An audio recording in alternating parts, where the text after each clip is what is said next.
এই পুলিশ বিধায়ক নওশাদ সিদ্দিকীকে টেনে হিঁচড়ে রিজার্ভ ব্যাংকে নিয়ে গিয়েছিল, যে পুলিশ বিধায়ক নওশাদ সিদ্দিকীর বুকে ঘুষি মেরেছিল, যে পুলিশ বিধায়ক নওশাদ সিদ্দিকীকে প্রতিবাদ করতে দেয়নি, সেই পুলিশকে বিধায়ক নওশাদ সিদ্দিকী ফুলের তোহফা দিচ্ছে, হাদিয়া দিচ্ছে।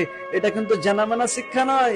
আপনার নেতাকে আপনি কোনোদিন এইভাবে দেখেননি, কেননা আমাদের সমাজের বর্তমান নেতারা যদি একটু উল্টো পালট হচ্ছে, মুখের ভাষা এমন ভাবে খারাপ করছে, কিন্তু বিধায়ক নওশাদ সিদ্দিকী তা নয়। যদি আপনার নেতা হওয়ার ইচ্ছা থাকে, বিধায়ক নওশাদ সিদ্দিকীকে ফলো করুন। আদর্শ পশ্চিমবঙ্গের বর্তমান নেতা হলো বিধায়ক নওশাদ সিদ্দিকী।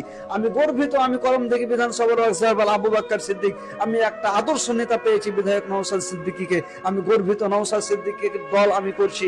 আমি গর্বিত, নওশাদ সিদ্দিকীর মতন মানুষ আমার পাশে আছে। আমি গর্বিত। যদি আপনিও সেই নওশাদ সিদ্দিকীকে পাশে পেতে চান, তবে আমাদের সাথে থাকুন। আইএসএফ কে ফলো করুন, নওশাদ সিদ্দিকীকে ফলো করুন, আমাদের পেজটাকে ফলো করুন। আমরা কেননা বিধায়ক পেয়েছি একটা সোনার মতো বিধায়ক, বিধায়ক পেয়েছি, পারিবারিক শিক্ষার বিধায়ক পেয়েছি, যেই পারিবারিক শিক্ষাতে কোনো গালি হয় না, যেই পারিবারিক শিক্ষাতে ভালো কথা বলার জন্য বেরিয়ে যায় মানুষ, যেই পারিবারিক শিক্ষা তাদের আছে যে মানুষকে যেন সঠিক পথে নিয়ে আসা হয়, যে পারিবারিক শিক্ষা বিধায়ক নওশাদ সিদ্দিকীর কাছে আছে, যে গরিবকে কি করে হেল্প করতে হবে, যে পারিবারিক শিক্ষা বিধায়ক নওশাদ সিদ্দিকীর কাছে আছে, অসহায়কে কিভাবে সাহায্য করতে হবে। তো যাই হোক, আমরা বেশি বেশি করে ভিডিওটা শেয়ার করি এবং বিধায়ক নওশাদ সিদ্দিকীর